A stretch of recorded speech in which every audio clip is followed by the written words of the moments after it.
షిరిడి నుంచి శని సింగనాపూర్కి వెళ్ళడానికి చాలా సింపుల్. సపరేట్గా ట్యాక్సీలు కార్లు బుక్ చేసుకోవాల్సిన అవసరమే లేదు.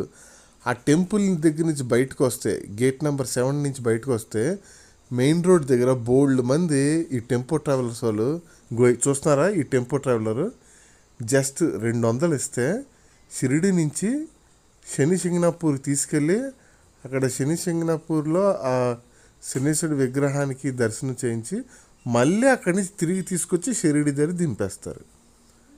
సో మేము ఇప్పుడు అలాగే బయలుదేరాం. దారి మధ్యలో 5 minutes స్టాప్ చేశాడు రెస్ట్ అవ్వడానికి, చెరుకు రసం అది తాగడానికి.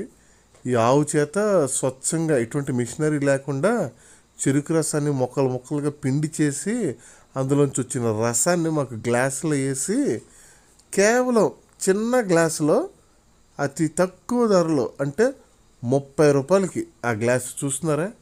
అంటే గ్రామాల్లో కూడా బాగా తెలుగు మీరారు అనమాట. ఇగో ఈ బెల్లం అంతా ఫ్రెష్, కానీ రేట్లు మాత్రం చాలా ఘోరంగా ఉన్నాయి. ఇప్పుడు శని సింగనాపూర్కి చేరుకున్నాం ఏదోలాగా. ఈ ఆర్చ్ చూస్తున్నారు, అదిగో ఇది హిందీలో రాసింది. శని సింగనాపూర్కి ప్రవేశ ద్వారం అనమాట. లోపలికి వచ్చాం. వచ్చాక కరెక్ట్గా అక్కడ ఒక ఏంటది చెప్పులే పెట్టడానికి పూజా సామాన్లు కొనుక్కోవడానికి కరెక్ట్గా అక్కడే బండి ఆపుతాడు.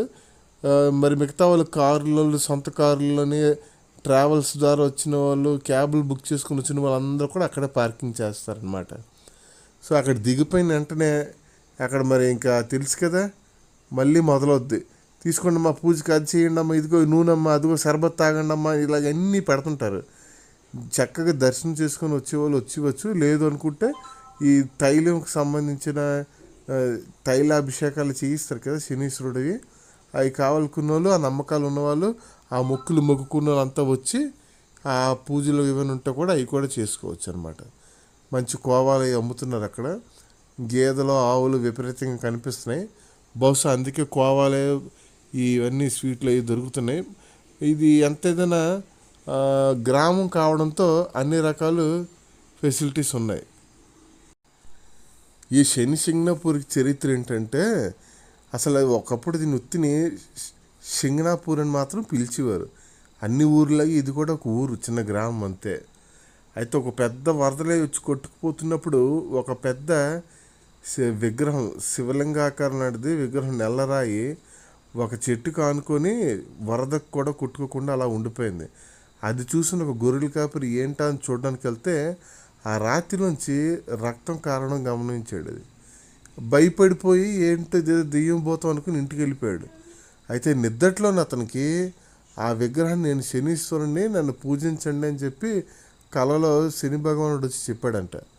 అప్పుడు వెంటనే వెళ్ళి అక్కడ ఉన్న వాళ్ళ చుట్టుపక్కల వాళ్ళందరినీ సమకూర్చుకొని ఇది విగ్రహానికి గుడి కట్టారు. అప్పటి నుంచి ఈ సింగనాపూర్ని శని సింగనాపూర్ అని పిలవడం మొదలెట్టారు. ఆ ప్రదేశాన్ని ఈ గుడి అంతా కట్టి ఈరోజు మనందరికీ దర్శనాలకి వాటికి పర్మిషన్లు చెక్కింగ్లు చేసుకుంటూ లోపలికి పంపిస్తున్నారనమాట. ఇది అదే శని సింగనాపూర్కి అర్ಥ. ఇప్పుడు మీరు వచ్చారు, ఇప్పుడు మీరు చూడండి, ఇదే ఆ శనీశ్వరుడి విగ్రహం స్వయంభంగా వెలిచింది. ఇక్కడ నువ్వులు, నూనెలు, ఇంకా ఇవో అవన్నీ కూడా మీకు చూస్తున్నారా. చూడండి, ఆవాలు, వీటిని ఆ శనీశ్వరుడికి అర్పిస్తారు. ఇదిగోండి చూడండి, దర్శనం చేసుకోండి. ఈ శనీశ్వరుడి విగ్రహానికి ఎప్పుడు సైడ్ నుంచే దర్శనం చేసుకోవాలా, ఎదురుపడి దర్శనం చేసుకోకూడదు. ఇదిగో చూడండి, శని సింగనాపూర్లోని శనీశ్వరుడు, ది గాడ్ ఆఫ్ సాటర్న్ ఈయనే. ఈ గ్రామానికి మరొక ప్రత్యేకత ఏంటంటే, ఇక్కడ ఉన్న ఏ ఇంటికి కూడా తలుపులు, ద్వారాలకి లాక్లు వేయడం, అంటే తలుపు తాళాలు వేయడం లాంటివి ఉండవంట. అంటే ఎటువంటి తప్పులు ఏమైనా జరిగి ఎవరైనా దొంగతనాలు అయ్యి ఇప్పుడు దాకా జరగలేదని ఇక్కడ గ్రామస్తులు చెప్తున్నారు. నేను కూడా చిన్నప్పుడు విన్నాను అది. అంటే ఇక్కడ ఇళ్ళకి ఎవరు కూడా తలుపులు తాళాలు వేసి ఉండవని అనేవారు. కానీ ఇప్పుడు అది లేదు. అంటే ఎప్పుడో ఉండేదంట అలాగా. ఇక్కడ ఇంట్లోకి ఎవరికి కూడా తలుపులకి తాళాలు వేయరు, తలుపులు ఉండవు అని చెప్పి. అయితే ఇప్పుడు అవి తగ్గిపోయింది. అంటే క్రైమ్ రేట్లు పెరిగిపోవడం, దైవశక్తులు అవి మరి తగ్గిపోవడం, లేకపోతే ఇంకేమో తెలియదు. కానీ మొత్తానికి ఆ పద్ధతి ఇప్పుడు లేదు. ఇప్పుడు అన్నిటికి డోర్స్ లాక్స్ అన్నీ వచ్చేసాయి. ఆ కాలంలో అప్పట్లో అలా ఉండేదంట. అంటే ఎవడైనా తప్పు చేసి దొంగతనం చేసి దర్శనం చేసుకోండి. ఇదిగో ఒక నిమిషం, శనీశ్వరుడిది చూసుకున్నారా, అందరూ అభిషేకిస్తున్నారు ఆ శనీశ్వరుణ్ణి.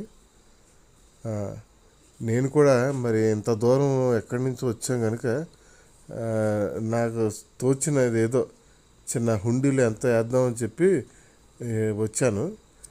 తీసి కష్టపడి 100 రూపాయలు ఏదో కన్నం చూస్తున్నాను, ఇటు నుంచి అది కూడా సరిగ్గా వెళ్ళట్లేదు. మొత్తానికి ఏదైనా తోసి నమస్కారం పెట్టి వచ్చాను. నాకు కూడా శని వదిలిందని అనుకుంటున్నాను. ఆ తర్వాత అందరిక హిస్టరీ మర్చిపోయాను. సో అలాగా అప్పట్లో ఉండేవి. అంటే ఎవరైనా ఇంటికి దొంగతనాలు చేసి వెళ్ళిపోయినా పొలిమేరలు దాటేలోపే రక్తం కక్కుకొని చనిపోయారు అని ఒక ప్రతీకగా ఉండేది. అయితే ఆ పవర్ తగ్గుతూ వచ్చింది. ఇప్పుడు అలాగ లేవు. అన్నింటికి డోర్లు, తలుపులు, లోకలు, టెక్నాలజీలు పెరిగిపోయి ఆ పద్ధతి పోయింది. అందువల్ల నేను గ్రామాల లోపలికి వెళ్ళి అక్కడ ఇళ్ళకి, అక్కడ ద్వారాలకి, ఇటుకి ఇవన్నీ వీడియో చేయడానికి ఎందుకంటే లేవు ఇప్పుడు ఆ పద్ధతి లేవు. ఎప్పుడో ఒకప్పుడు అలా ఉండేదంట. అది ఇప్పటికీ చెప్పుకుంటున్నారు. శని సింగనాపూర్ అంటే ఇలా ఇంటికి తాళాలు, తలుపులు ఉండవని. ఇప్పుడు అలాగేం లేదు, అన్నిటికీ వచ్చాయి. ఇది నవగ్రహాలకి స్తంభం అనమాట. ఈ నవగ్రహాలు కూడా తైలాభిషేకం చెయ్యొచ్చు. ఇది ఈ శని సింగనాపూర్ యొక్క విశిష్టత. షిరిడి నుంచి జస్ట్ 200 పర్ హెడ్కు వెళ్ళడానికి రావడానికి కలిపి నేను చెప్పాను. ఇది కాకుండా మీ సొంత వెహికల్స్, క్యాబులు బుక్ చేసుకుంటామంటే అది మీ ఇష్టం.